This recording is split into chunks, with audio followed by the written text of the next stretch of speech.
Hello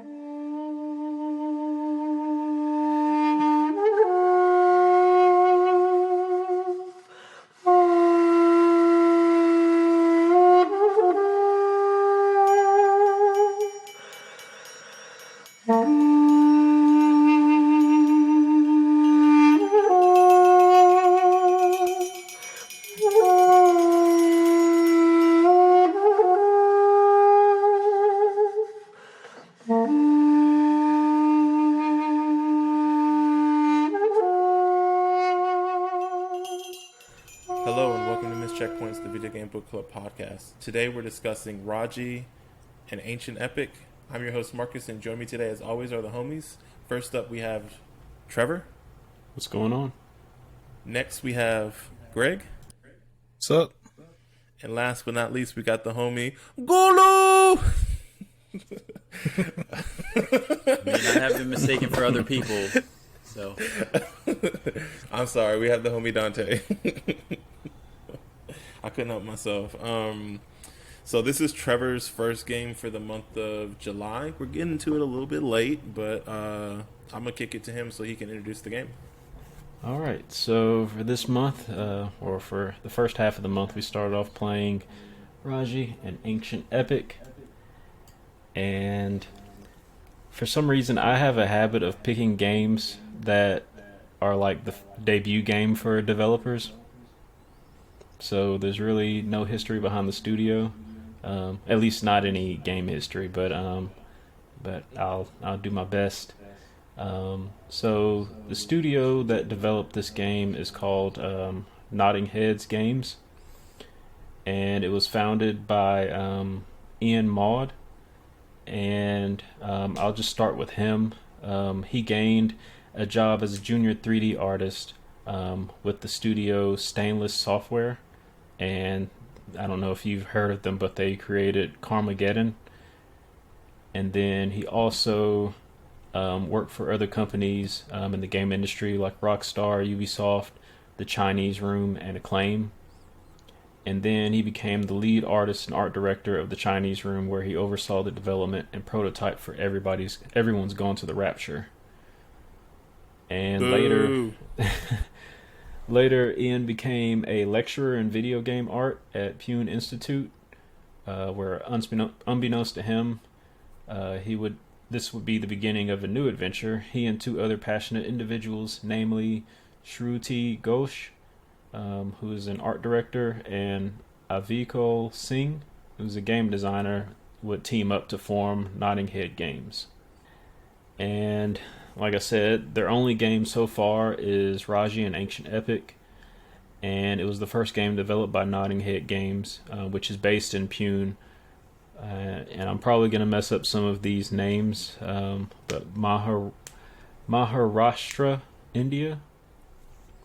And the game was developed by a team of 13 people, so this is an indie game.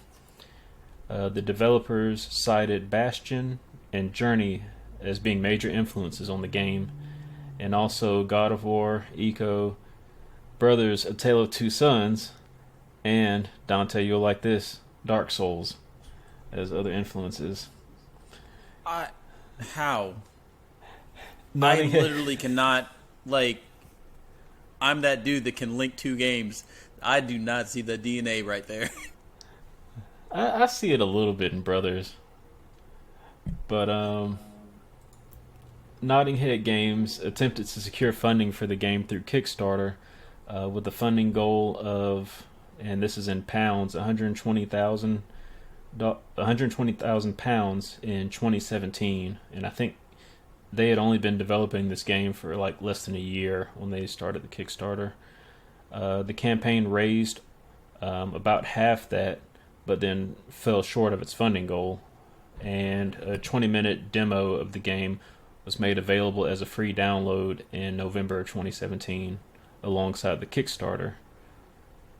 And I want to say there were two different Kickstarters for this game. Both of them failed. I think they were around the same time though, so I don't know if they were like piggybacking off of each other or like one started after the other. But neither one of them reached the funding goal. And And then the demo was also playable at the Indian Games Expo in 2017 and the 2017 NASCOM Game Developer Conference. Despite securing funding through the Unreal Development Grants Program, which was a $5 million fund supporting developers who were using the Unreal Engine 4, developer Shruti Ghosh had to sell her apartment to sustain the team until they found a publisher. The game was released for Nintendo Switch as a timed exclusive on August 18th of 2020. So this was 3 years later, roughly. And it released on October 15th, 2020 for Microsoft Windows via Steam and the Epic Games Store, as well as PlayStation 4 and Xbox One. And then DRM free version of the game was released on GOG.com in March of 2021. And on the review aggregator Metacritic, the Nintendo Switch version of Raji received a score of 69 out of 100 based on 21 critics, which means mixed or average reviews. Not necessarily bad, just mixed reviews. And most of the reviews, players appreciated the game for its original soundtrack, which blends well with the game's theme and setting. The game was also praised for its unique way of telling the history and mythology of the Indian subcontinent. However, criticism was directed towards its dated combat mechanics and its abrupt and unsatisfying ending. The game was, however, still nominated for Best Debut Game at the Game Awards in 2020, but lost to Phasmophobia. This was the first time that an Indian game had been nominated for an award at that show. And that's pretty much all I have as far as the studio and the development. Like I said, they're a fairly new studio and a small team. The reason why I chose this game, I know Marcus is going to say this is a Trevor Ask Trevor game. Damn right. Just Marcus? But, I mean, Marcus is going to be the one to say it. I know y'all are thinking it. But, this is the kind of stuff I'm really into as far as games. Like, I like lore that's based on mythology, and especially when I have opportunities of learning something new about different cultures. Another thing that interests me about indie games is I watch a lot of, like, game developer talks. And so that was one thing I watched while looking up stuff on this game. They were really proud of the fact that this was the first Indian game to reach a global market. And, it's an indie game, and I'm all about indie games, especially when it's like an intimate project where somebody is like telling a very specific story or something that's influenced by something specific. Another reason why I chose this game was because I think it was either after we played... Yeah, it had to have been after we played Dante's Inferno. I was like, we really need to play more games based on ancient epics. Because this game is loosely based on Mahabharata, which is one of the ancient Sanskrits in India. Along with, I can't remember the name of the second one. There are two of them. But Mahabharata is one that I read back in a World Lit class that I took in college, which was probably one of my favorite literature classes because we read a bunch of different epic stories. And so that's another reason why I'm interested in games like this, like Dante's Inferno, and we also played Enslaved, which is based on Journey to the West or Monkey. And just like I said, learning about the culture, like it reminded me of, other games that are based on or influenced by games of lesser known cultures. Like there's one called Never Alone. It's influenced by it tells the culture of indigenous people from Alaska. I think I tried to get Dandara, which is a game that was based on the Afro-Brazilian warrior during the colonial period in Brazil, and then Mulaka, which is another game that's based on an indigenous culture. So Yeah, this is a Trevor game. I was gonna say, you kind of answered most of it, but where, or how did you find out about this game? Did you say that? Oh, it was like while I was looking up games that are based on different ancient epics. So I literally typed in like all the ancient epics that I've read, like Iliad and Odyssey, the Aeneid, Gilgamesh, a few others, Beowulf, and of course, there's a lot of modern culture or pop culture that has used Journey to the West or Monkey as influence, specifically like Dragon Ball Z, and of course, in a lot of games where there are like playable characters, there's always a character based on the Monkey King. But you never hear about some of the other ancient epics from other cultures, and they're not just Asian cultures that have ancient epics, or European or Anglo-Saxon. There's ancient epics from India and other countries as well. So, along with this being an indie game, I really do want to see them get this project out in front of more people so that people can learn from it. Because as y'all played it, you saw there's definitely teaching moments in this game, where it's teaching you about the culture of Hinduism. Mm-hmm. That was probably one of my favorite parts of the game, was that this is such uncharted territory and uncharted mythology, I guess you could say, that it felt really fresh. And I would love to see more games set in like taking Indian mythology, or just even like mentioning, like, it doesn't necessarily have to be, because I think this game, it kind of introduced like a lot of different stories and it kind of just touched on them. So that's one thing about the source material, which I guess is the main lineage of like Indian mythology, is like Mahabharata basically tells the story of how all of these gods and deities came to be, and how like the wars broke out between these cousins. And I mean, it was like a lot of this god married this god's sister and had kids, and these kids, it's a lot of baby mama drama. I got yeah. you. So yeah, and that's kind of what's going on in the background of this game. Gotcha. Is there like a specific story? Like, is Raji? I meant to look this up, so I'm sorry if you didn't do it, and I should have done some more homework. But is there like a story that we could maybe point people to as like, this is what this game story is from this ancient mythology, or this specific story? I would just say the Mahabharata, because I think that is like one of the earliest ancient epics. That and the Ramayana, that's the other one, from ancient India. I mean, those are the books that tell the struggle between the the war that was going on. But yeah, definitely the ancient epics, because I actually read a shortened version of it. So I think if you try to read the full version of it, it'll take you a while. Yeah, I mean, I took with that World Lit class as well. Not with you, but I don't remember reading it, but I looked it up while because it sounded familiar, and I think I saw like it's like the world's longest poem or something like that. So it's not light reading material, and like this game does touch on dozens of Indian and Hindu gods and demigods and just like mythology. So like I really appreciated the introduction that it gave, and like just introducing me, a Western person, to it.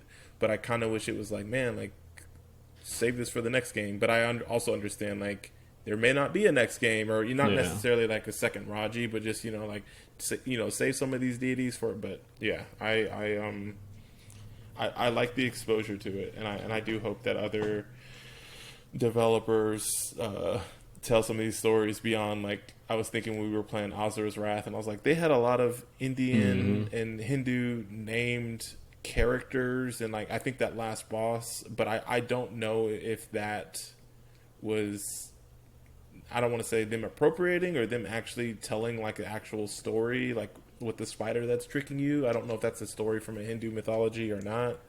But yeah. So, y'all ready to get into it? Yeah, let's do it. So first, I guess, what console did everybody play this on? Because I think I mentioned it's pretty much on every console at this point. I played on Switch. I played on a PC. Switch for me. Okay, Dante and Marcus, did y'all watch any gameplay footage on PC? Like, of the game running on PC? Not that I was aware of. Like I watched somebody do like a playthrough, a complete playthrough with no commentary, but I don't know if they called out which system they played on. I don't think I did. I definitely wish I got the PC version, assuming that it's decent. Yeah, from what I saw when I was watching some of the gameplay, it looked like the PC version looked a little better. Like, especially with the animation. And there were a few differences in the game that I noticed, like some mechanical differences. And I think y'all mentioned it as far as like one of the weapons not having a lock-on feature, and that may have had something to do with it. So I'm wondering if Greg had better luck with this feature, if it was something that was only included on the PC version or something that was excluded from the Switch version. As far as I knew, there wasn't a lock-on PC, so... Okay. Well, there were certain things. I guess we'll get into it later, and I'll bring it back up. But I played on Switch as well, on a Switch Lite. It has a soft lock-on, which versus hard lock-on, but... And I guess before we get into anything else, not Marcus, because you already kind of mentioned it, but Greg and Dante, do either of y'all have any experience either learning or reading about Indian culture or Hinduism? Nope. Not in particular. Is Buddhism adjacent? I always, like, I don't want to say mixed. I forget exactly where Buddhism... I do not have an answer for that. What was the question? Basically, Buddhism versus Hinduism. They are different. I think, isn't Buddhism stem from like I won't say one god, but like one central figure? Yeah, that's what I'm reading. Hinduism is based on numerous deities, and Buddhism. I was more like where it originated from. Oh. And at least quickly looking at this Wikipedia headline, it says it originated in ancient. And if so, game with some really good Buddhism stuff. Don't know if you've heard of it. Sekiro: Shadows Die Twice. Never heard of it. What's that? Oh, man. I was listening to the like episode today, and I was like, damn, why haven't I sold this game yet? Oh, Man, yeah. It makes me sad knowing that you would rather play this than Sekiro. Like, that actually hurts my heart. I mean, this game is kind of based off of Demon Souls anyway, so... Huh? Oh. Don't fall for it, Greg. They're just trying to get under our skin. It's all right. So, I've got like a loose outline for us to go through in this game. We don't necessarily have to hit every point, but Marcus, is there anything in particular you want to start with as far as like any aspect of the game? Either a story, or we can talk about the gameplay mechanics first. Well, do I only get to choose from those two options? Oh, no, not at all. Okay. The thing that I really, really, really liked, well, the thing that stood out initially to me was the environment. I really, really, really enjoyed the environment. I know you said that this game had it looked better on PC. Mm-hmm. I think that that may well be the case, but I was perfectly fine with the way the environment looked in this game. And I keep emphasizing environment because I don't necessarily think the character models look as nice. but it did feel like I read somewhere, I don't know if this is true, but that the game was kind of like they kind of rushed to kind of finish the game because they were running out of money. And to me, it seems like they spent a lot of time on making sure the game looked good. And I think that's based off of what I played, having played this entire game. I feel like that was their primary focus is like, and I talked to Dante about this. I was thinking like, if you're like a country or, like a scene that isn't necessarily known for making video games, how can you ensure you have the most amount of like the best first impression? And obviously you want to make the best game possible, but I feel like the game has to look good. Like I think maybe even more important than how well it plays is the game has to draw people in to want to play it in the first place. And I do think that looking at screenshots that I did, I was like, I want to see what's going on with this because it's different. It's not something like, it's not an environment that the mythology aspect of it, it's not something that I've seen before in a game, and I think it looks really good. So that was the first thing that drew me in. Yeah, I'm glad you brought that up too, because there was one video I watched. I think it was footage from like the early gameplay demo that they released, but the environment looked good, but it just looked like a regular video game. Like nobody would take a second look at it. But everything was just it almost looked like a medieval like type of environment. It didn't look anything nearly like what's in this final game that we all played, I'm sure. But yeah, that was one thing I noticed looking at like older gameplay footage of this game before officially released. And I'm glad they made those changes because it does give the game much more character, especially when they are basing it around this culture. Like, I'm glad they utilized like some of the visual aesthetics of that culture. I think I read something that said like all people know about India is the Taj Mahal, so we wanted to show them there's more to India than that. And I think that's like a really, really succinct and like great elevator kind of pitch for this game, because I mean, you were in like jungle kind of environments, you were in like in a desert area, you were like at a temples and palaces, and there was variety, but it felt like, to me, it didn't feel generic. Like, oh, I'm in some type of ruined temple in the jungle. Like it definitely felt like, I don't want to say Indian, but like essentially that, Yeah. And I was telling Dante too, there's like many times in this game, granted, I'm playing on Switch, so I can imagine probably even better on PC, but like, it's like, if I kind of pause this right here, this could be a screenshot for like my, desktop background or something like that. So like, I definitely was really impressed with the environment and just like how cool everything looked. Especially like the water kind of temple, like it was colorful and vibrant. And that desert, I don't know what it was, but the desert was speaking to me. Yeah, I think every environment had like this really nice color palette where it was like one color really popped. Like I think in that temple area that you're talking about, it was the blues from the water. Like when you're in the desert or the I guess kind of like the city, there's those reds from the banners that pop out, and then of course in the jungle type area it's the greens from the foliage. Dante, you were gonna say? I guess I want to say that I wasn't quite as impressed by it, and I suspect that some of that is due to it being on the Switch. And I don't know, like I also talked with Marcus about this, and like just everything looked very muddy to me. Like, I don't know.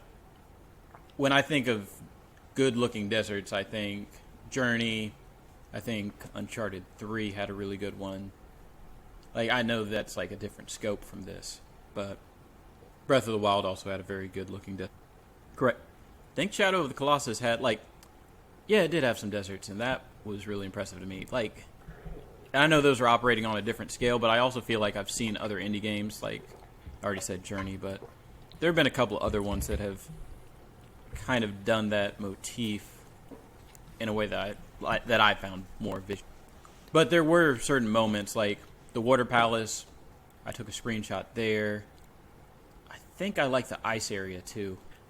The appeal to me was like the detail in some of the environment too. It wasn't just necessarily this, like anywhere I go in here I can just take a screenshot of it. It was like, okay, if I, like Marcus said, if I pause and if I could zoom in right here, the level of detail in some of the environments was like really outstanding to me. And I was just thinking, like, other isometric games, kind of like what you were saying, other isometric games I played that I don't feel like they do as much in the background, but I felt like that was a thing that it was very obvious that they worked on making sure the backgrounds looked like nice, for lack of a better word. You know, they look full and complete. I said all that, but I was not, like I said, I wasn't as impressed with the character models and like I felt like those things looked like they could have done some more brushing up. Like all the characters, like the enemies you fought, they looked distinct. Like I didn't confuse this thing for this thing or anything like that, but I didn't really feel like those were I wasn't as impressed by those. Those definitely felt more generic to me. That's one of the things I noticed on the PC gameplay as well. Like the character models looked a lot more detailed for some reason. But I see what you're saying. Like they do kind of look generic because they do just represent demons or whatever. But when I was watching the gameplay footage on PC, the character models look a little more detailed, especially the enemies. Mm-hmm. Gotcha. When I was looking at some of the character art from the main character, Raji, it seemed like they went through several iterations of that character design. Like, I couldn't find one distinct look for her because throughout the game you really don't see a close-up of her face.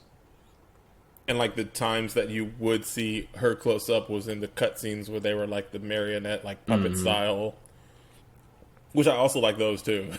Oh yeah, I enjoyed those as well. I liked how they tied that back, and this kind of goes into the story. But the brother of Raji that you're trying to rescue throughout the game, he is What's his name? Golu. Are you sure? I thought it was Walt.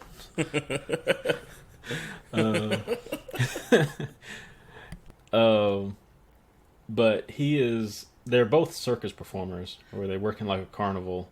Raji does like acrobatics, and Golu is a puppet master. So the cutscenes in this game are literally like the puppets, like the puppet silhouettes that you see, and it has like the little sticks, like you're controlling, or the person is controlling the puppets. And I think that's a pretty cool approach to the cutscenes. I agree. And it kind of ties into, like you said, the seeing him as the puppeteer, and you're getting those as the cutscenes, and then for her, she's the more acrobatic one, and that ties into the gameplay with the combat, where you're like, how you're traversing and what you can do in combat, which I know that Dante. It's a good segue into combat, but does anybody else have anything about the environment or the art in this game? Everybody just wants to get into combat. Okay. All right. It's your time to shine, Dante. Let's go. Don't be shy. I'm going to let somebody else do the first blow. Okay. Well, I'll start with combat just to kind of set the stage. You don't want to start with the haymaker. So you play as the character Raji, and like Marcus said, Raji's acrobatics, which is from her circus performer experience, lends itself to being a skilled fighter as soon as she's given the weapons of the gods. And the first weapon that you receive is the the Trishul or the Trident, and that allows, I guess it's kind of like basic attacks. And throughout the game, it'll give you like short tutorials where you can go through and hit like practice dummies. You kind of follow a shadow around and perform the same moves as the shadow to learn the different controls and attacks for your weapon. So I guess we'll start off with the Trident. Well, I was gonna say, just speaking on the tutorial, I really appreciated that. Like, you got to see how the game was supposed to be played, or not supposed to be played, but how combat works. But then also getting to see like here's everything that your character can do with this weapon, and here, and they did a good job of setting the dummies like at specific distances where it's like, okay, if you do this combo, this is how many or how far of a area that you can attack, versus if you do this one, this is how close it is. So I appreciated that. I thought that was cool, because I would not have known that the combat, I don't want to say it was as in depth, but had that much variety. Mm-hmm. Yeah, especially like when you get into like mixing up your weapons. Well, not just the weapons, but the dodge button. So the dodge button, if you hit B, it'll, like if you're on the ground, it'll allow you to roll or dodge enemy attacks. But if you're next to a wall, you'll actually do you'll run up the wall and do a backflip off of it, and you can kind of parlay that into an attack if you hit the X or the Y button.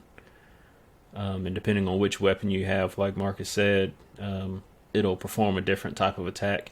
The dodge button also allows you to chain your attacks as well on the ground. So if you hit dodge and roll, and then you attack and you hit dodge again, you can kind of lunge to the next enemy if they're not necessarily close to you. So it allows you to kind of create your own combos by chaining attacks together. I enjoyed it. I do have some complaints, but I know that Dante does too, so I'll let him chime in first. I mean, it's a somewhat, like, I don't want to say anything too mean.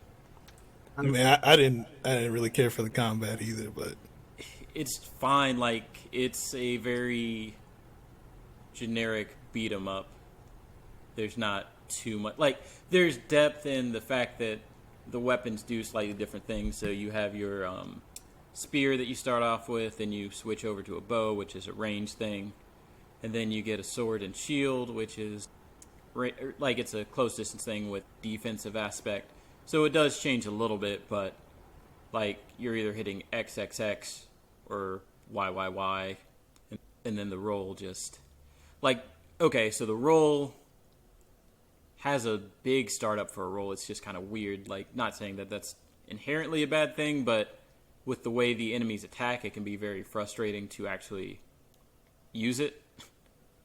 And then the other thing about this game being isometric and not having a real lock-on system makes it very difficult to target specific enemies. Or one of the big things they show you with pretty much every weapon is, hey, you can run up this pole and then hit this button and do a really powerful attack. The problem is the hitbox for that pole to do the running animation is so small, you'll roll past it like 3 times before you actually hit the pole itself. So there's just like it's kind of forgiving. Stuff. Like, there were a lot of times where I wasn't even trying to run up the pole, and I still ran up it. But I didn't. A lot of times, or I didn't utilize the poles in that way. Like, I would do the attack where you like spin around the pole, because that was a lot easier to get. The only thing I would run up would be walls.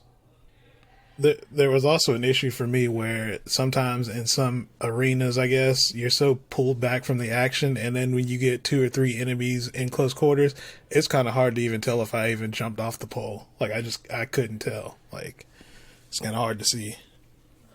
Yeah. I mean, the game does look better on PC, but it's like when you're so pulled far back from the action. Like sometimes I just can't tell. Like it's just hard to see.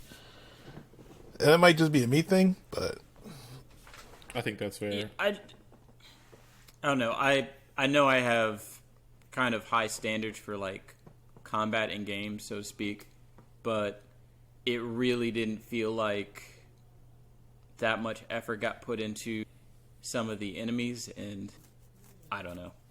Do you get what I'm saying, Marcus? We had a long talk about it.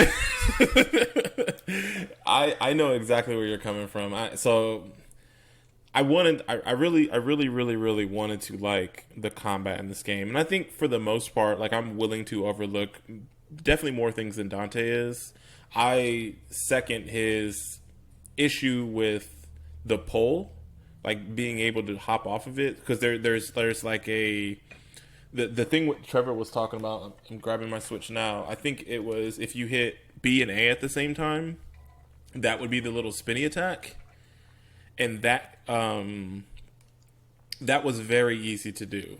But for whatever reason, the B button was both the roll and the jump button, and so you had to be at a certain distance in order to like get the proper animation, and especially when you're facing the pole. And because it's an isometric game, one of the things that I ran into that I think kind of Greg kind of touched on too is just how not precise the controls are.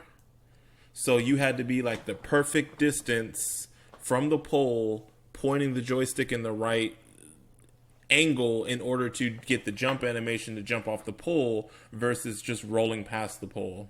And I didn't really care for that because the types of attacks you would get jumping off the pole or even jumping off a wall, which was a lot easier to do, had a wider radius, and just like you could attack more enemies than just the spinning attack that was very easier to do. It was easier to do.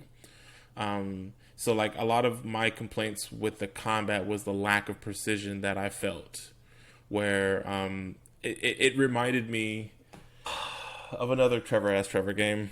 It reminded me of, like, when I say Trevor game, just on the strength that you chose it, not because you liked it, but how in love Forgotten Anne was with its animations. This game gave me a hint of that, where it was just like, I don't want to see this animation. This is what I wanted to do, but now I'm seeing this thing. And there was I didn't appreciate that. I felt like I wanted the game to allow me to cancel stuff and just be a little bit faster pace than it actually was. And that was my main issue with combat. I did enjoy being able to swap, weapons on the fly once we unlocked them. But I also, another knock is like, I didn't enjoy combat until we got the shield, honestly. I felt like that kind of, because I felt like I was dying a lot in combat, and I was getting, I don't want to say overwhelmed, but like what Dante was saying with the roll. And then also, wasn't there like a lack of invincibility too, Dante, once you got hit? Yeah, there was, how do I even say it? It's not necessarily like, there are iframes in this game, and I know that's a very technical thing that I wouldn't like critique a game for not having. But there's certain enemies that have attacks that shoot out multiple projectiles, and essentially if you get hit by one of the projectiles, that does not give you that invincibility period that one would expect typically. So in specific, there was like a goblin that would jump up and then shoot these bombs at you, and he would shoot like a spread of 5. If you just happen to be close to like when he started shooting it and you got hit by like 3 of those, it would just melt your health. Did y'all have any issues with that character, or is it just me and Dante? I don't remember specifics as far as like I do remember there's some times, and I guess I just didn't pay attention enough to it, but there's definitely times where I noticed my health just going away pretty quick, and I couldn't figure out why. But I guess that makes sense, the way Dante explained it, what might have been causing it. Like in general, I don't think I had like an issue with combat in general, but I did die enough times for it to be annoying where it was like, okay, I'm not enjoying this combat, and then me having to replay it again because I just made some mistake or I just, I wasn't paying attention or whatever is just not doing it for me right now. I only had one issue with combat. Just one? Just one. You didn't get enough. Like Dante said, this combat was extremely simple. There wasn't a whole lot to it. There is some depth to the attack system, but as far as combat, like any type of enemy encounters, it was very simple. The issue that I had, the only issue I had was switching weapons.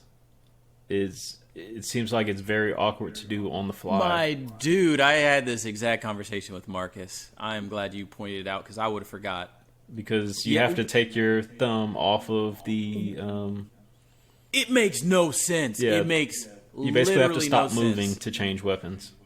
So, yeah, I'm sorry for... No, I'm go ahead. passionate about this. I'm very passionate.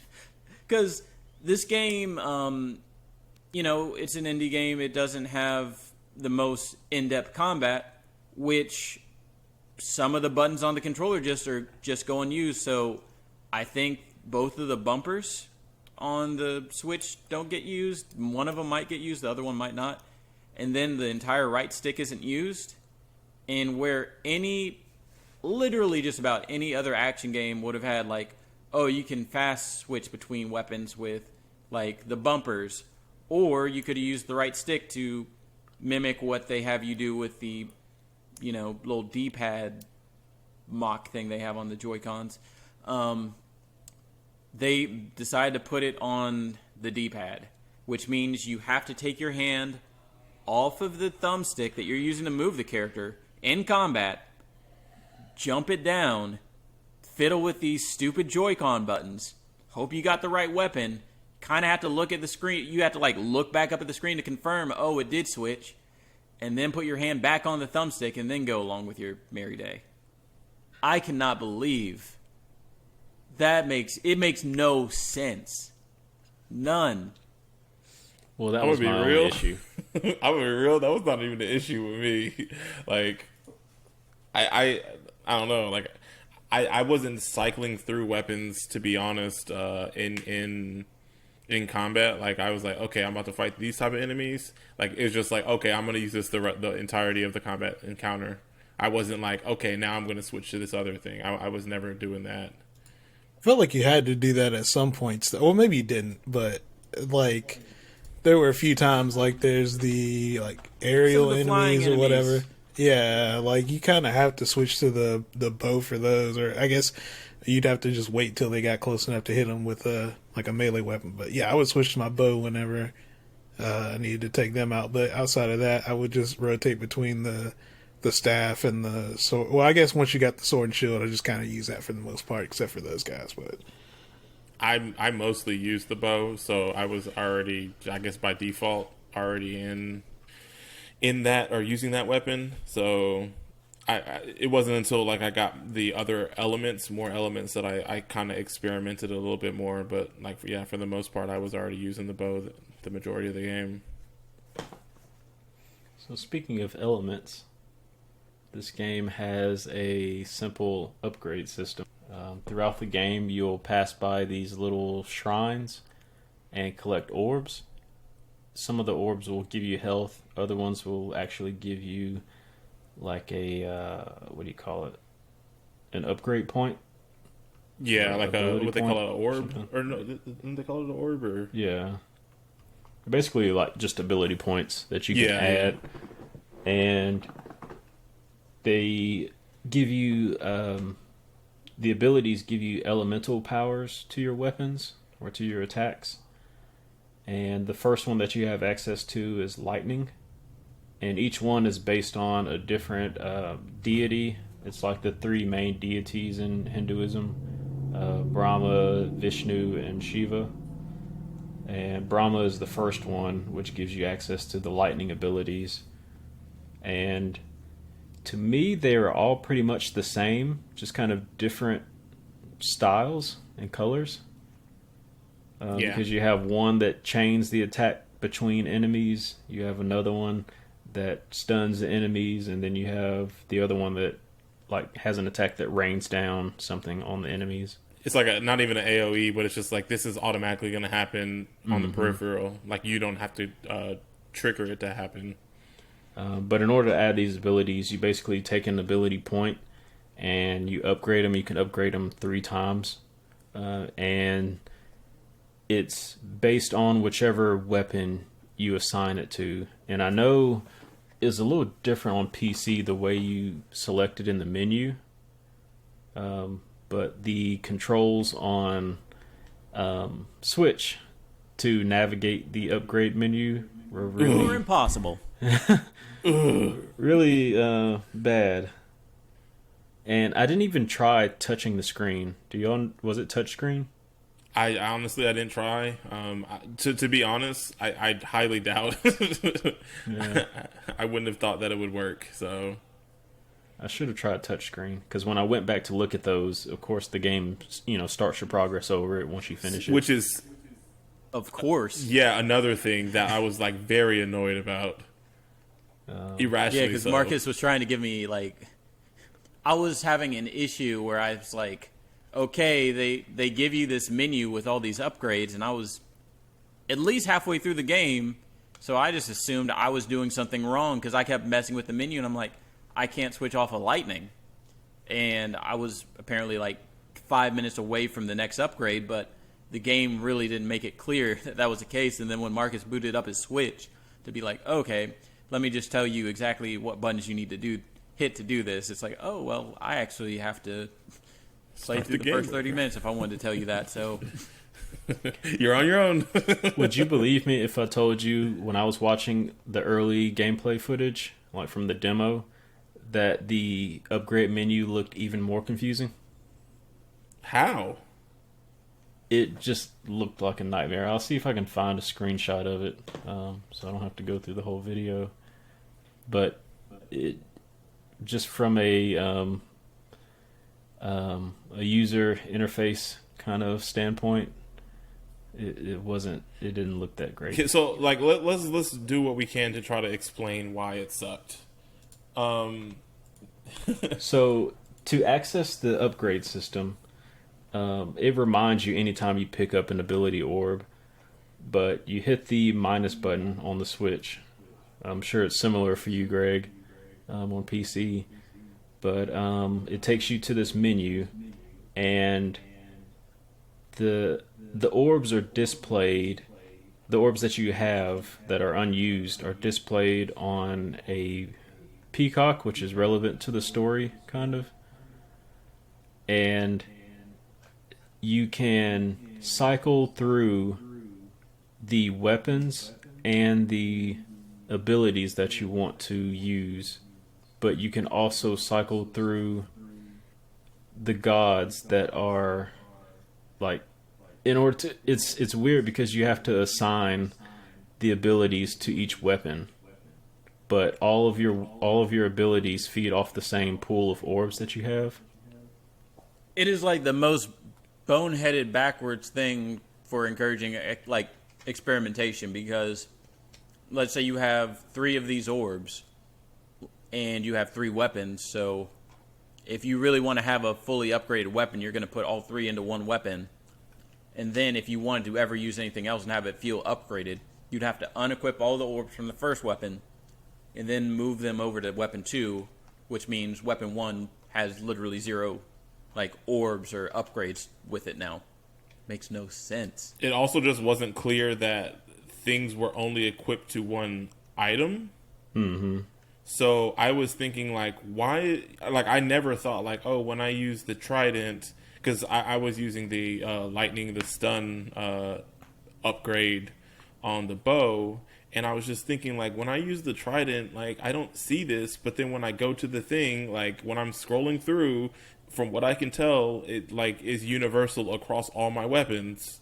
And obviously this was early on in the game when you only have the one element. So I was just thinking that it's universal across all the weapons, or the two that you have at the time. But that was not the case, and it wasn't until I got the third element that I was like, oh, one per item, okay. And then that's when, and I was just like, at that point I was like 3/4 of the way through the game, and I was just like, I wish it was a little bit more clear in the beginning, because I wouldn't have felt as, I would have experimented more, and I just felt like it didn't, like what Dante said, is like, because the menus were so hard to navigate through, not hard, but just frustrating and annoying to deal with, I opted to just kind of keep everything as it was, and I just stuck with one weapon for the most part. Yeah, it was like that whole upgrade system was kind of confusing to me, and the fact that I wasn't even enjoying the combat, I wasn't very compelled to even dig deep into like trying to figure it out. It was like, okay, well, I'm just going to spend this point on something, and I don't know exactly what it's going to, but I'm just going to spend it and just move on. Mm-hmm. Like, it's kind of how I was like dealing with it. So and another thing I had an issue with was, like, as Trevor said, they have this peacock that essentially the three feathers, or I guess they're feathers, represent like the abilities per weapon. So you have, like, on lightning, you have a chain lightning ability that you can equip 3 orbs to. You have a lightning bolt that comes and strikes enemies randomly ability that has 3 orbs, and then there's like one that just stuns the enemy that costs 3 orbs. So they have the orbs down there, but then they also have the peacock's head, and like on the back of its head you see like 3, like there's 6 sets of them, but each one has 3 orbs. And at first I'm like, oh, okay, so I need to put things into the peacock head because it's glowing, and I assume maybe it raises my base level or something. No, those are just your stored ones that you have extra of. And it doesn't tell you by any stretch of the imagination that, you need to... like your ability bank. Ability exactly. Bank. Yeah, it just wasn't ideal. Like, the frustrating part with the menu system was, like, you had to use the D-pad to move once you were on a selected topic, whether it was, like, your orbs or your... god or your abilities or your weapon, but then you had to use the ZL or ZR, I think it was, in order, or no, the L and R, in order to swap between each of these different topics. And then you had to use like A to, and then the other thing was A and B were reversed. So B was the move forward button to equip, this, and A... This all could have been resolved if they just added a cursor to the menu. Make it a Destiny. I mean, that's basically how it is on PC. Like, you use your cursor to select things. From what I saw in the gameplay, Marcus is 100% right though, because like when you're trying to toggle between weapons in that minus menu or whatever, you use B to toggle between weapons. But then when you hit LB to get to like, I want to equip these orbs, that unequips the orbs. Mm-hmm. So it's just not in sync with itself. That was the most annoying part, just accidentally unequipping an orb. It's like, oh crap, I did that so how do I many get times. Back? Yeah. I mean... I guess this is where they wanted to utilize those unused buttons on the controller. They could have done a better job than that. I want to re-emphasize to the audience, this probably sounds like a nitpick, but it's an actual issue. Like, it's like a capital I issue with this game to me. So, and what I tried to explain to Dante, because we were talking about it. I called him, and I was just like, maybe this game was, like, I think I've heard on the Beastcast said before, where it's just like, in Japanese culture and in Japan, X is the back and circle is the move forward. So, I mean, we do that here in the United States. And like when you pay for something with the credit card, the inner button has the circle and then the cancel has the X. So that mapped fantastically to the Sony and the PlayStation controller. So you have the move forward is where traditionally the B button is if you're talking Microsoft or Xbox speak, and the A button is the X button. So I was like, maybe that's not just a Japanese thing, maybe that's an Asia thing. So that's just what they do all over. But then when I saw that this game was developed on Switch first or initially, I was just kind of like, well, that throws this all out the window. And I'm like, I know technically like the A button and the B button are switched on the Switch versus the Xbox, but I was like, at the very least, can we like change our controls or something? Like, it was so weird.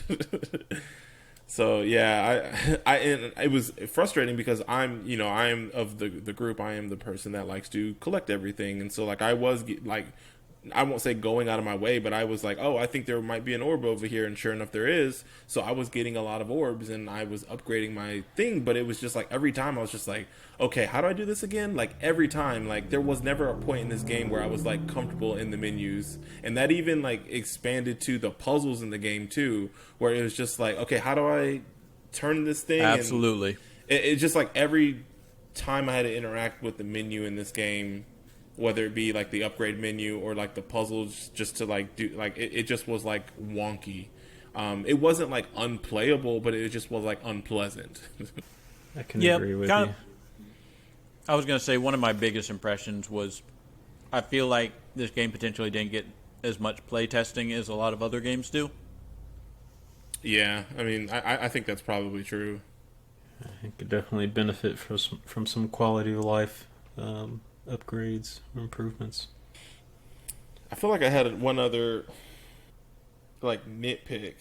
Like I don't know. Like I think to me it feels like I'm negative on the game, but I do feel like the majority of this game was combat, and that just wasn't a pleasant experience, and that kind of tainted or painted a lot of my experience with this game. What were you about to say? I thought it was a pretty good mix of platforming and like I would say it's almost 50-50.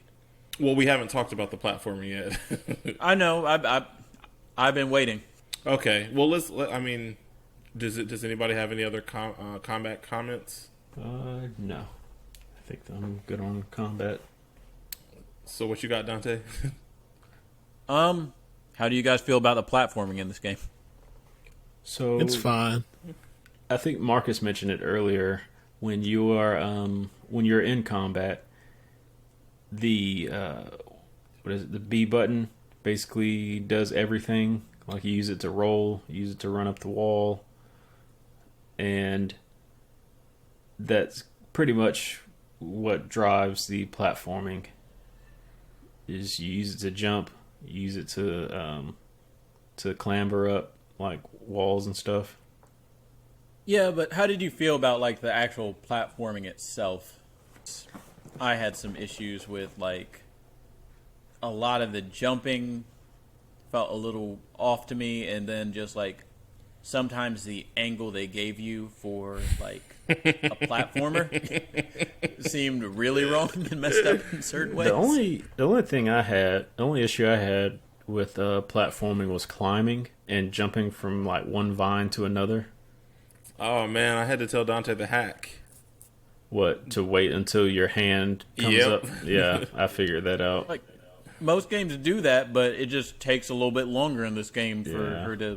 You have to let it sit for a second. Like I said, I think this game, like, I think the game is in love, or the developers were in love with the animations, because there was so many times where I was just like, oh, I'm jumping from this thing to this thing, and then my character lands, and then I have to see the rolling animation, and then I would roll off the ledge to my death. And or like you said, the animations kind of felt a little bit funky, and just like why are they there for no reason, or just like it took a while to get from one to the other. So like you said, like you had to just wait there for a little bit before a hand went out. But then same thing too.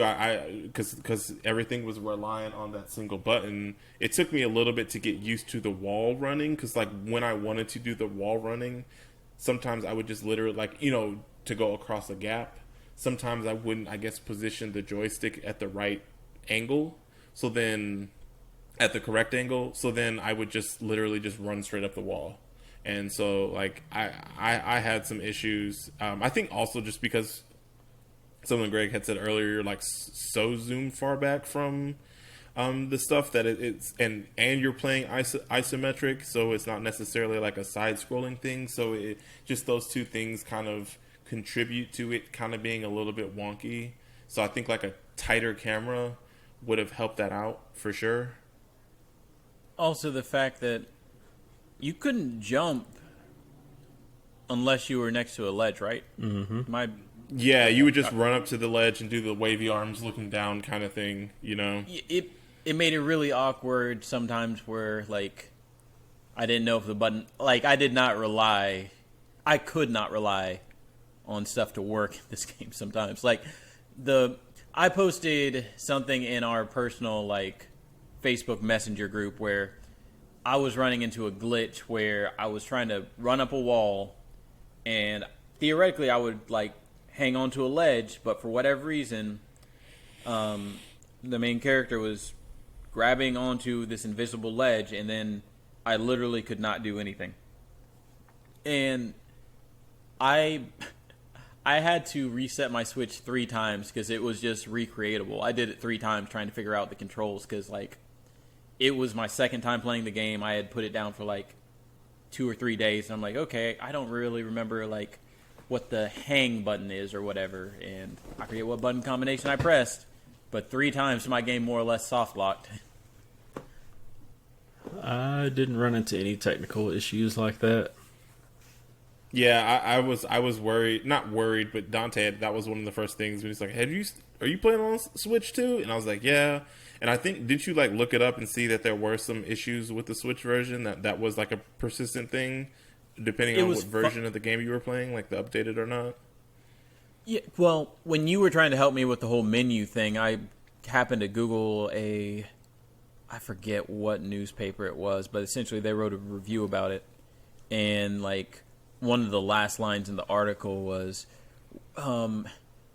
the developer has been notified about this jump glitch that I've run into, and it should be patched in the near future. And then I looked at the day of the article, and it was like August or September of last year. I was like, oh, okay. But it, like, to a T, it was the exact same thing that I was running into. So I'm like, good to know. What about you, Greg? Did you have any issues with the platforming or? Not really, other than, like, I think a couple times I died due to thinking I was at the right angle, jumping from, like, a, what is it? Like, you'd have to slide down poles or whatever. Yeah, and, like, sometimes I would be at the wrong angle, like, just slightly off, and it would miss. But I think somebody mentioned it already. You have to look for when they reach out, and then... Or did anybody mention that already? Yeah, I did. Okay, yeah, I thought so. Yeah, so you have to kind of pay attention to that. But once I figured that out, that was fine. But outside of that, yeah, no, I didn't run into too many issues. I was trying to think of anything else.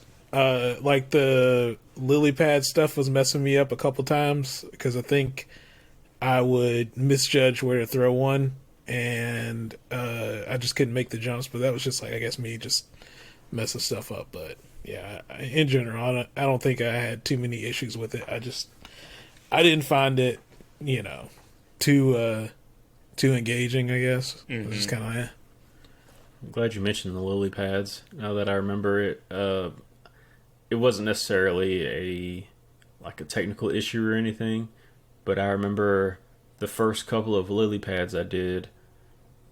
I think that one of the earlier ones gives you multiple lily pads, but then you have to actually count how many of those flowers or whatever you pick in order to throw them. You have to count how many are on the stem before you throw them because it gives you a set amount for each gap. I noticed that, but I didn't. I just thought they were going to respawn after a while. I didn't realize it was a finite amount. Because if it only gives you like one lily pad per gap or for that specific gap, if you go back and try to pick up another one, it'll despawn. Mm-hmm. Gotcha. I didn't realize that. I noticed that the fish could eat the lily Yeah, pads. I saw that too.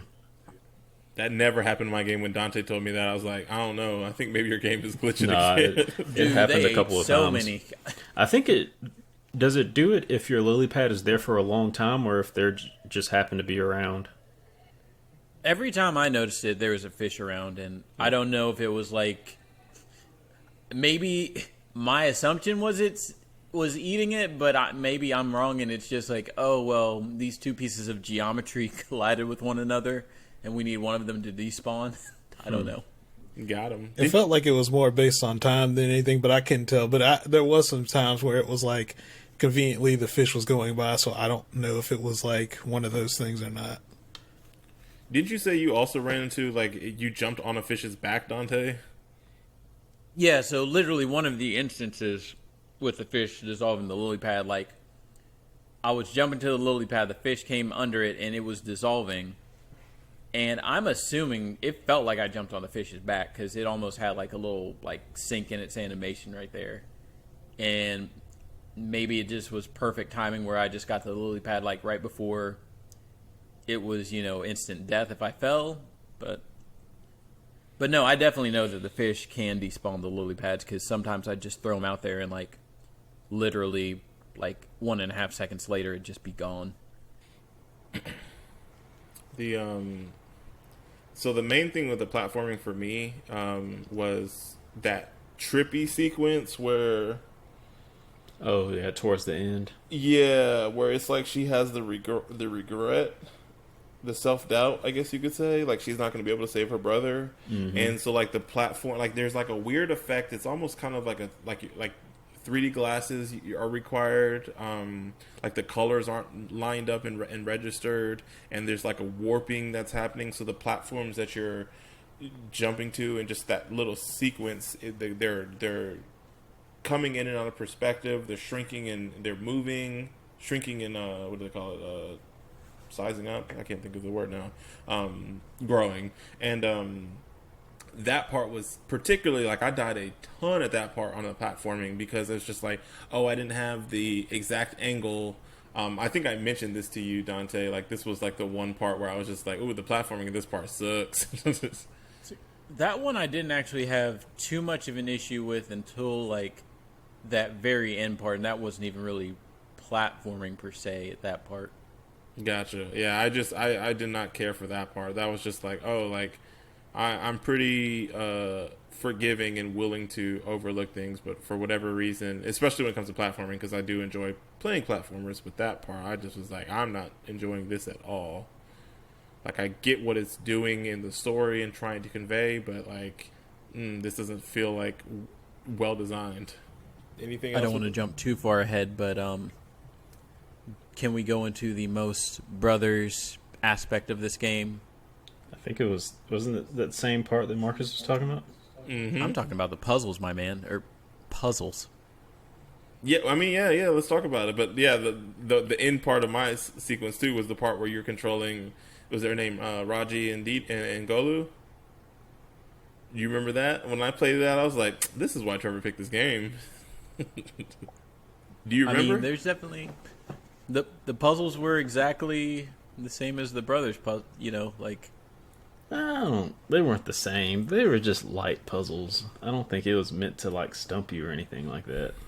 Brain I mean, ticklers. they weren't puzzles, is what I'm getting at. Rotate this thing here. Rotate this thing. I mean, it's not necessarily a puzzle game. It's not, but I think that's what their intention was. Like, I think of Uncharted and, like, the other, like, platformy adventure games kind of like this. And I feel like they were like, okay, well, we're going to present this person with this thing to interact with. Like, I keep wanting to say puzzle, but that's not the right word here. It's not. Because you have the rotating ones. They're both rotating. You have the floor. It's like an image that you have to basically put back into place. So you're rotating this stone floor in order to recreate the image. And then there's also these trees where you have to rotate the different segments of the tree in order to create something. Those are the only two, right? Was there another one? Don't forget about the cogs where you rotate the cogs. Oh yeah. Yep. So yeah, there's just a lot of rotating, and honestly, it utilizes the same exact control as the menu stuff. So it wasn't necessarily like, I feel like it was fine in this part of the game. I didn't have as much of issues. If that part was touchscreen based, maybe that would have been a good implementation for that. Just like pick whatever layer of the circular puzzle you want to, and then just spin it. Yeah, I think so. But what were you going to say, Trevor? I felt like you were about to say something. I don't think I was. You guys were talking about the other puzzle. So there was like the tree, the cog. That's what it was. Never mind. I don't know. I didn't. They're fine. Like they weren't like. I don't know. It was just like something different. I guess I didn't see it as a. I'm with Trevor. I didn't see them as like they were supposed to be difficult or puzzles. It was just kind of like, you got your platforming, you got your combat. Let's throw these in here too, so you have a little bit of break in between and like I think they were, tell the story. Yeah, I was about to say they were just meant as ways to tell the story, because whenever you completed one of the circle puzzles, it like showed you a piece of Raji and Golu's past, like them together, and then whenever you finished the tree puzzle, it was supposed to like help Raji reveal like how to get to Golu or how to rescue Golu. So I think it was just more so for story delivery. Yeah, it wasn't offensive to me the way it was for Dante, I guess. Very. It didn't insult your intelligence. You're the puzzle stickler though too. You have a lot higher what's the word? I feel like a puzzle should make you think. Sure. Well, Maybe if you want to, maybe my standards are too high. Darn it. I don't know. Like I said, I don't necessarily think of it as a puzzle, because even with those circle ones, like, yeah, I initially, like after the first two, I thought they were going to get more difficult, to the point where when you're turning one, it rotates the second one somewhere else. Mm-hmm, and so you have to, because I've seen that in other games, so you have to figure out the right sequence of which ones to turn and which direction. And then, of course, the tree one, I don't know how that can get any more difficult. It's kind of like when you see those kids on... Maybe they use more than one tree. Legends of the Hidden Temple, when they're putting the statue together. Yeah. I mean... Well, the thing with the tree is you couldn't see the entire tree, but then you were helped because... The thing with the tree is it's the exact same freaking tree every single time. Like, at first I didn't notice it, but then I did the third one. I'm like, wait a second. I've done this exact one. And I'm 99% sure those trees are the exact same. I'm pretty sure they were, but I guess what I was saying is, like, you can't see the entire tree.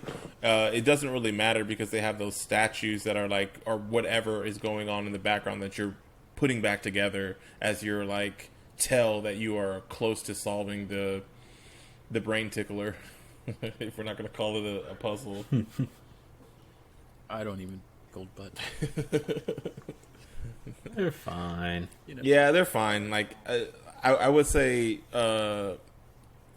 most offensive to least offensive. They rank lower for me. Like the menu was up there as being the most offensive. I think this was a blip. That's fine. They also had a stealth sequence. Which, well, can we talk about the other monsters? Yeah, I was going to first? say let's talk about that one like as we go through the story. Actually, so, yeah, if we talk about the bosses, do you want to just go through the story really briefly? I'm not going to hit every single part of it. So you go ahead because I don't know what was going on. I mean, like, well, it was a lot. Yeah, for the most part, it's a very simple story. You are playing the character Raji, and you and your brother Golu are circus performers or carnival performers, and your brother Golu, along with other kids, is kidnapped.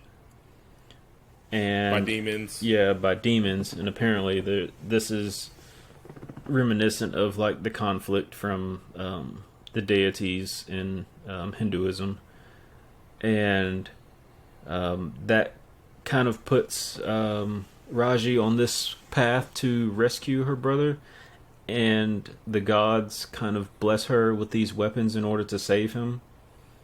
And that's how she gets the trident at first, and then she goes, I guess, along these trials, and they deem her worthy of the other two weapons that she gets in order to rescue her brother. So I guess it's kind of divided into acts.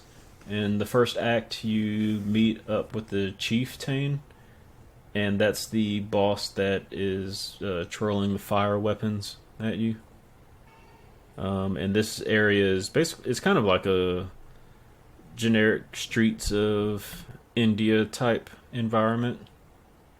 Actually, you come out of there are like a few caverns that you come in and out of at the beginning. But other than that, you're like on the streets of India. And that's when you're fighting mostly just like the demons. They're like trolls or imps that you're fighting. And the first boss that you run into is the chieftain. I don't think he had a name. But he's the one. When they show his cutscene, he is basically taking the children and I guess seeing if they are worthy. And like he would take some and throw them off a cliff. And then once he gets to Golu, I guess he notices this is the one. This is Neo. He's the one, and he opens up a portal, and what's the enemy on Samurai Jack?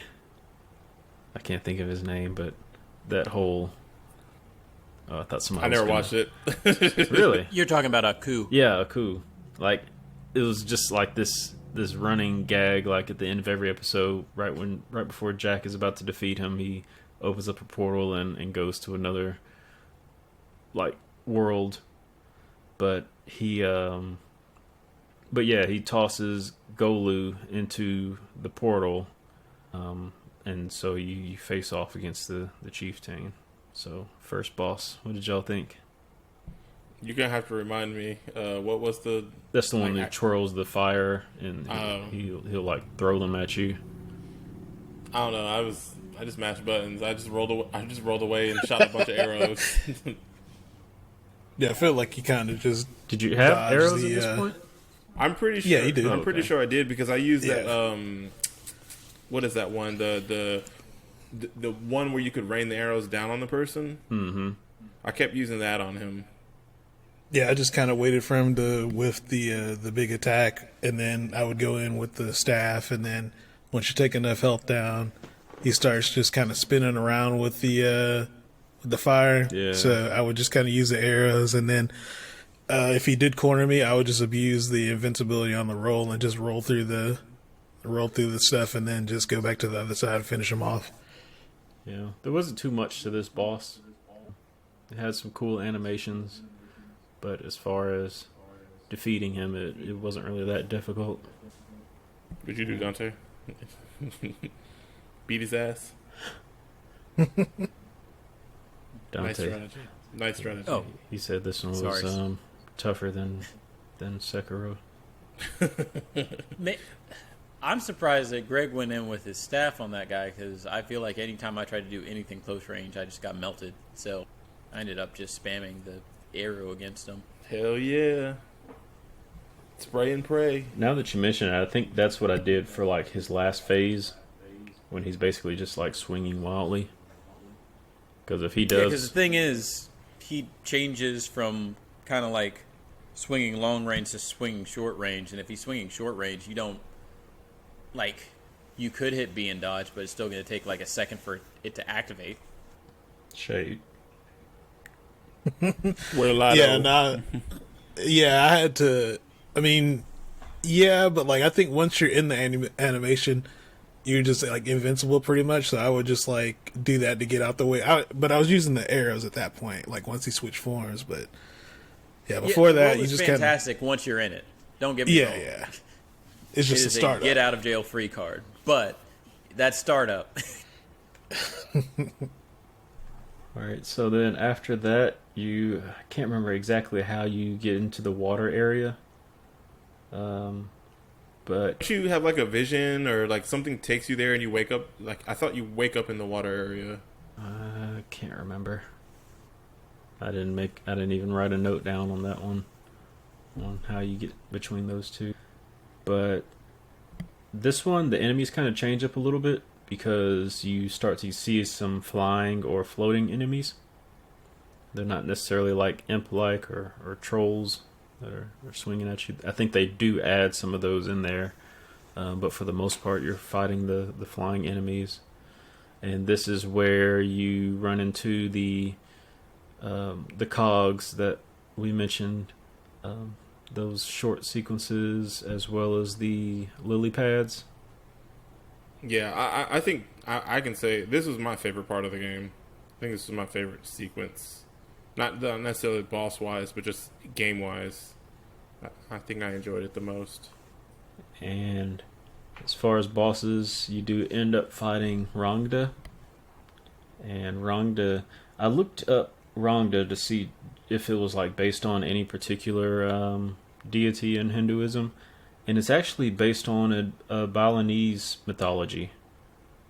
Yeah, I saw that this game it was both. It was Indian and Bali, India and Bali mythology. Mm-hmm. So, and they said the chieftain may also be based on the same mythology, but it is a little bit more generic. But this one actually, the name is very specific, gotcha.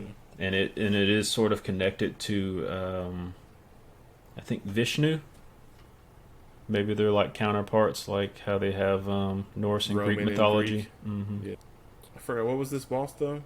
Oh, that's the one that creates like the circles on the ground that you have to dodge. Oh, you have to like attack its fingers? Yeah, and then it swipes at you. I liked this boss, but at that point you had the shield, and it made it very, very trivial. I think you had to use it because is there any way to dodge like when she blows her hot breath on you? No, I think you automatically took that damage, but if you use the shield, it blocks it. Yeah, but like you could use the shield for every single one. You could use the shield except for the little circles. But like when she did the little finger thing, you could use the shield for that. Because I died a couple times on that boss because of the hot breath, because I hadn't realized that you're supposed to use the shield.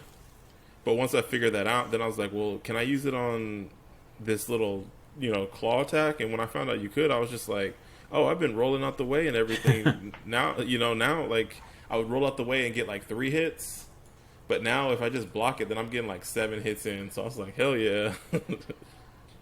The only thing about blocking with the shield that it takes away from is being able to like chain attacks. But unless that's that's not how you're playing, then I guess it really doesn't matter. Yeah, I really wasn't. And I mean, there's no bonus style points or anything, so. Yeah, thank God, because if there was rankings or like, oh yeah, you got gold rank, I would have got nothing. So, Greg, Dante, what'd y'all think about this boss? I mean, it was okay. I don't think, I was trying to think of if there were any bosses in this game that I really liked. There's only 3. Yeah, I guess technically, yeah. I was trying to think. Yeah, I guess so. Yeah, I mean, I guess it was fine. Like, initially I was having issues with the, what are those, like, pools of, like, whatever that stuff is that she puts on the ground. Mm-hmm. The AoE. Yeah, I was having issues with that at first, and it doesn't checkpoint you, so, like, after you, I guess, knock off, like, what is it, like, her fingernails or whatever, like, on one hand, and she gets, like, a bigger AoE. Mm-hmm. I died there, like, at least 2 or 3 times just messing up that, and it was kind of annoying, but Same. I mean, outside of that was it. Yeah, that's the one that caught me off guard, is when she throws the bigger ones. Yeah. But then I figured you could just kind of dodge last second, and then, you go the other so you dodge last second, and then you start going in the other direction, and then dodge last second again, and that was kind of helping me out a little bit. But yeah, like Mark was saying, you could just use a shield too, I think, on those. Up to a certain extent, I guess. After you block like 3 attacks, I think you can't use the shield anymore for a little bit. I tried the shield once on the AoE, and it didn't work on that one, so I just had to roll for that. All the other stuff I could block. Any other comments about that area or the boss?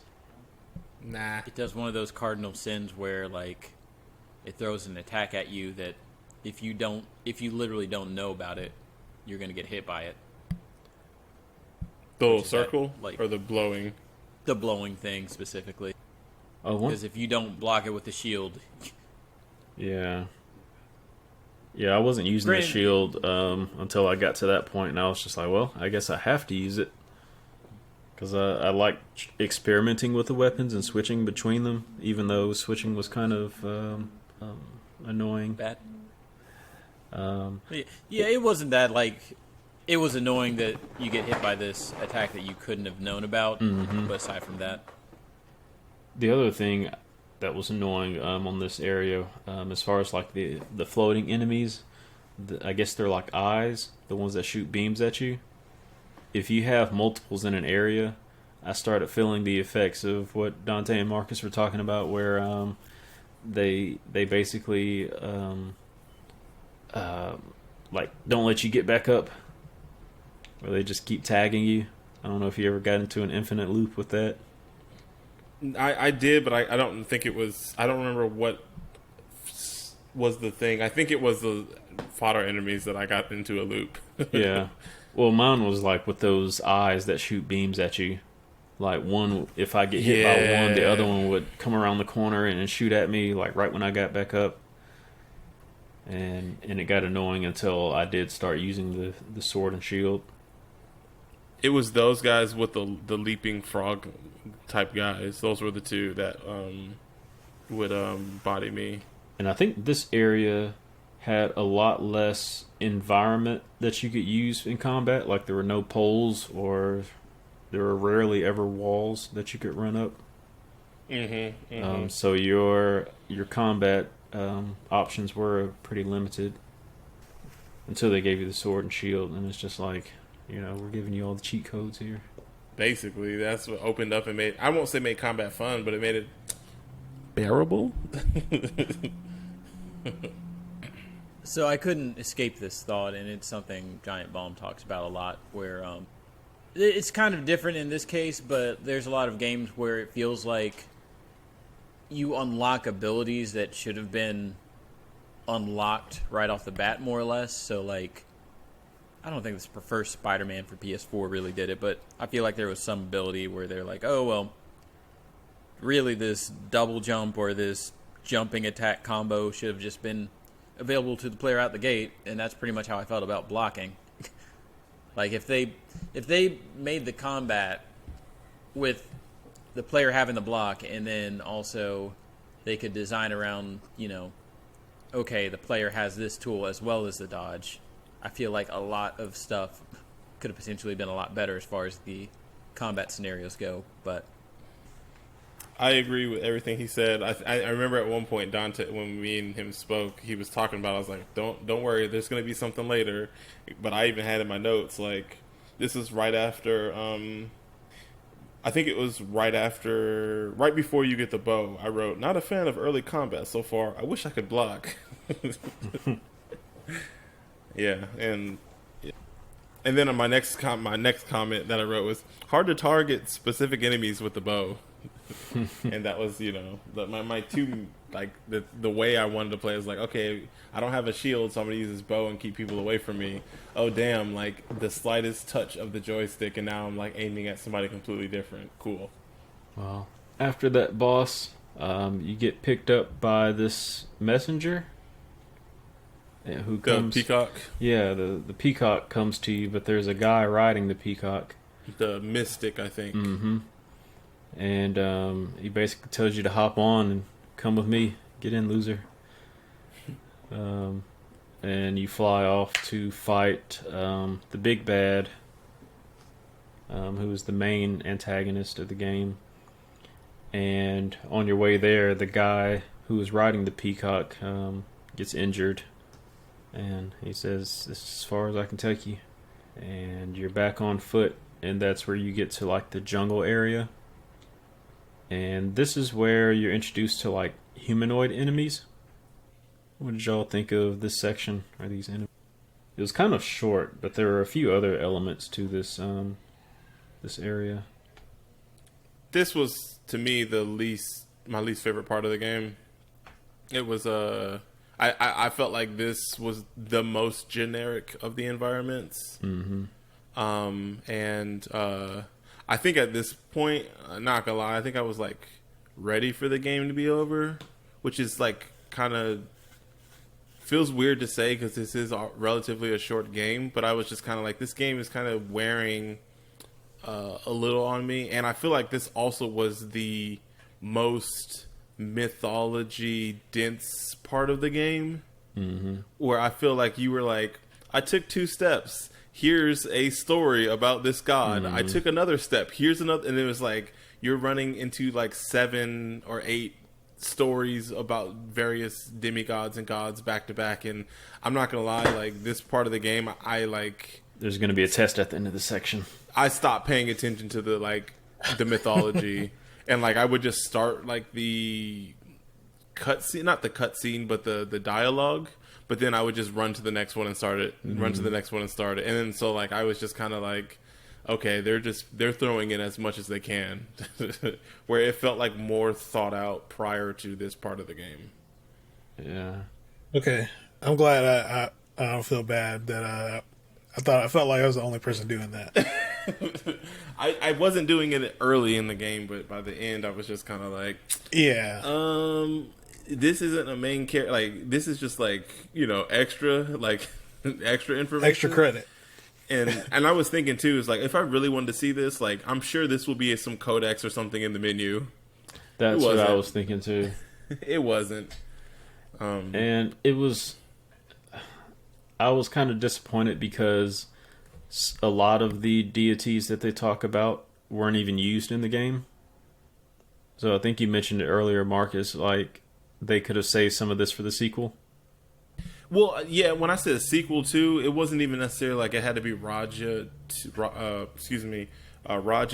or anything like that, but it could have just been like, oh, what is it Nottinghead? What is Nottinghead's second game going to be? It's going to be another game based on Indian mythology or whatever, but now they're going to focus on this story instead. But it just kind of seemed like, and I don't blame them, but it just kind of seemed like, well, we don't know if we're going to have the money to do this again. It was a struggle to get this game out, so we might as well, like, we want to, you know, show out for our people or whatever, which I completely respect and understand. But it just kind of seemed like, oh, shoot, like, we need to throw this stuff in. We created the assets, and, like, time is of the essence, and this game needs to come out in, like, 2 months, so it's just like, throw it in.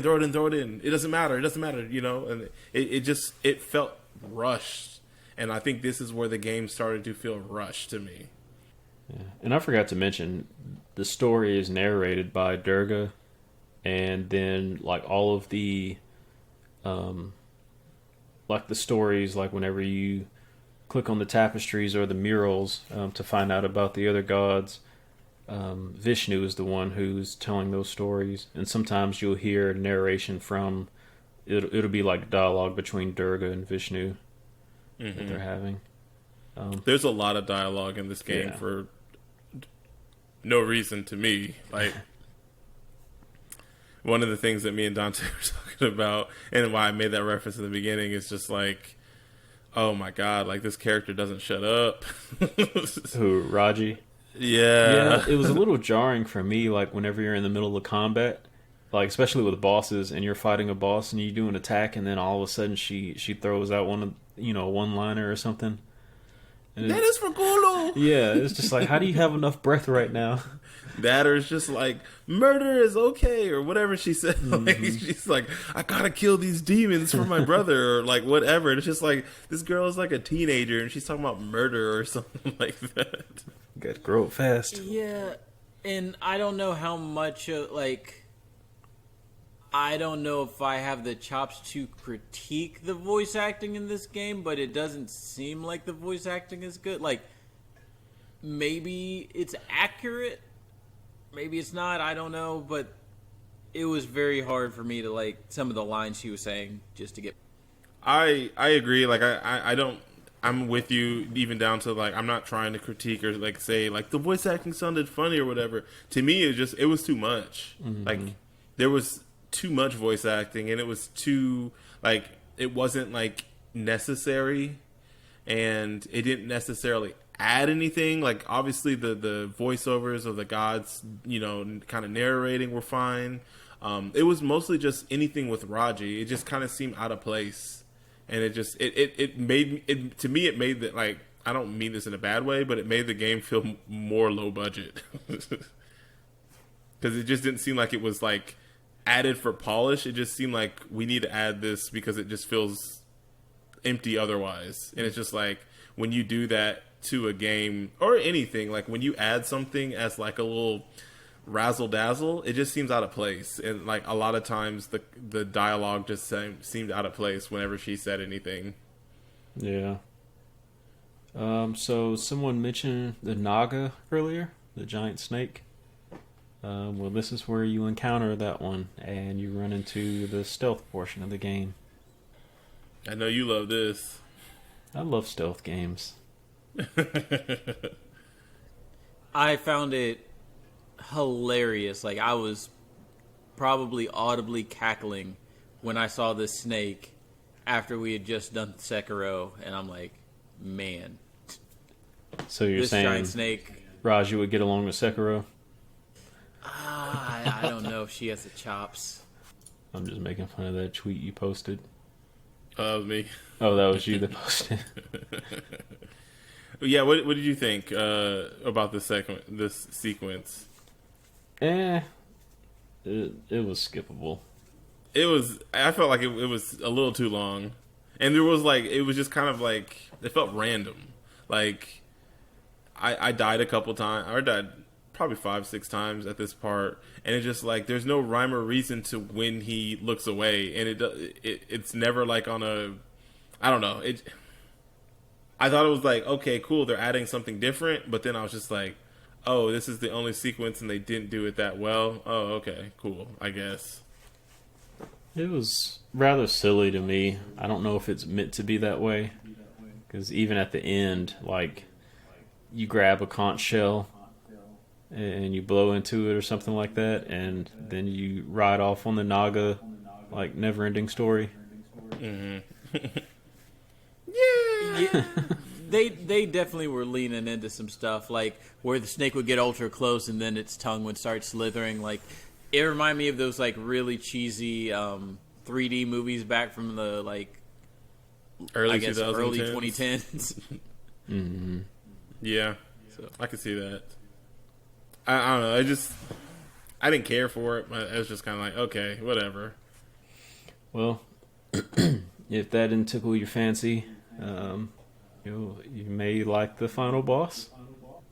I don't think there was anything else leading up to the final. Well, that sequence with the with Golu, which we already talked about. In the cool desert. Yeah, but then you fight the final boss, Mahabalasura, and he has some pretty cool abilities. I honestly don't. I'm looking it up right now. He said he's the one who tries to give you those hands. I don't remember the last boss. he throws hands at you, literally. And then he also has the trident where he like will do 3 swipes at you, or he'll use it to stab the ground, and he'll shoot up from the ground like wherever you're standing. He's the shadow clone boss. He can do the Naruto thing. I remember that part. And I completely skipped the most important part of this. You get a new weapon. Oh, that's probably why I didn't remember, because I was just smashing the X button. Yeah. So all of your weapons are replaced with your chakra, and you like whenever you hit your attack button, this orb shoots out, and is like an automatic lock on. Would y'all? The weapon was kind of OP. It was Yeah. very OP. Yeah, I didn't remember this boss, so he didn't really. This leave was an the impression. final boss. I know, but I'm watching a video now. I'm like, oh yeah, I did fight him, but it just like at that part, it was just kind of like, I don't know. I don't think he was as memorable personally as the other. You're just over it at that point. Yeah, I guess, and also because I was just like using this new weapon, and I was just like, okay, like I'm just trying to figure out how this thing works, and yeah. So when he did that little shadow clone thing too, I think I hit the right person within my first 2 or 3, and I'm watching Yeah. this video, and this person, it was like the last thing he hit. I'm just like, oh well, sucks to be you. Nah, like I I was out the back half of this game. I was out. Like I don't know like why specifically, but I just was just like I just wanted the game to be over with, and like I do like don't even dislike this game really. Like I don't feel like I'm as negative as like Dante and Greg are, but yeah, just the back half I just wasn't really feeling it. Well, to end the story, you find out that Golu was the key for some reason. And I think, like, the main villain was trying to open the gates of heaven, I guess, in order to wage war on the deities. Something like that. I didn't exactly understand it, and then it just had, like, a very abrupt Sopranos ending. You hate to see it. And that's the game. Dude, these dudes really did not like this game. I tried to give it a fair shot. Let's wrap this up. I played it start to finish, and so did Greg. I'm pretty sure. It sounds like. Yeah. Oh man, Dang, you liked it that much? You played it all the way to completion? I like. I don't know. I wanted this game to be more like Prince of Persia. It But- actually reminded me of like the I don't know if y'all ever played like the spin-off Assassin's Creed games where they're like 2.5D. you know better. Assassin's Creed Chronicles. Is that Assassin's Creed 14 or 15? They're Chronicles games. They're like That'd be like 3.2 and 4.2 to answer your question. they're the ones. One is there's 3 of them. One is set in Isn't it like China? Yeah. Russia and I think India. That sounds right. Wait, wasn't there a Caribbean one? That's the That was Rogue. no that Or no, that was was Liberation, actually. yeah. No, not DLC, Liberation. What was it called? It was a spinoff or a DLC for Black Flag. Freedom Cry. Yeah. But yeah, Chronicles had 3 games. But yeah, it kind of gave me those vibes. Like a game kind of like I think it's maybe just the isometric thing, but I was like I wanted it to feel and play more like, and I say this having not played Hades yet, but like I wanted to feel like a super giant like a Bastion style game, and it was not giving me that. So like not at all, and that was a little bit disappointing because that's what like when I was looking at screenshots and everything prior to us playing the game, I was like I had high hopes because I was like this could be really cool. It's like uncharted territory as far as the story or the setting, and I was just hoping that there would be more of a through line between that game, but there was not. Besides just the isometric view. I had no quarrels with this game. We know. I'm not surprised. I think you are the most forgiving, which is there's nothing wrong with that. I think you have you're willing to overlook the most amount of things, or I guess you also don't necessarily see them as problems in the same way that like Dante does or Greg does. Which is I think you're the most fair, or like least harsh is probably the right way, least harsh of the 4 of us. So that's not surprising that you didn't have any issues. So you would say great game, great experience, Trevor? I'll say good game, amazing experience. Amazing. Amazing. Yeah. Wow. I'm talking about the overall experience of the game. The getting introduced and like finding about this culture and everything. Yeah. And by good Can I game, ask you something? by good game, I'm talking about like all of the gameplay mechanics and even some of the fumbles that we discussed. Gotcha. But as far as like the everything surrounding this game, I think they did an amazing job with it. Are you gonna dig into more Indian and Balinese mythology on your own, or is this? Maybe I probably will eventually. Gotcha. It may not be like right, this month or anything like that. It may not stem from this game, but eventually I will probably say, "Oh yeah, I remember playing Raji," and so this is similar. So I don't like to bring this up, and we've done it maybe one or two times. Do you feel like this is a good, like, would you recommend this game? Like specifically like the value proposition. Do you feel specific people? I would not recommend this game to like a hardcore gamer. Sure. But if somebody does like, if somebody liked Brothers, yeah, I would show them this game. Be like, yeah, it has like some action gameplay to it, but it's not too intense. I guess. Do you feel like what they're charging for this game is... This game is always on sale. It is? Yeah. Okay. Like, I constantly get notifications because as soon as we put this game on the list, I think I signed up for that website that tells you whenever there's a deal on specific games, and I did that for Raji, and it's always sending me notifications saying this game is on sale, at least on Switch. Gotcha. Okay, because I read a review that was saying, isn't it like default or base price is $24.99? Something like that. And I think when we got it on sale, it was like $17.99, so it was like $8 off or something like that. I think when I got it, it was like 50% off. It was never mind. $12. What about you, Greg? Great game, great experience. I'm gonna say bad game, okay experience. Bad game. So this is like your least favorite game we've played this year? Yeah, I think so. You think so? Okay. Is there anything redeemable, anything that you liked about the game? I thought the art style was kind of okay, I guess. That's really about it. I mean, like, I appreciate what they tried to do with the game, but I think the package that was around it, or I guess the stuff outside of the gameplay, I appreciated, but the gameplay itself was what was kind of bringing it down for me. Gotcha. Okay. What about you, Dante? Great game, great experience? I'd say mediocre game and mediocre experience overall.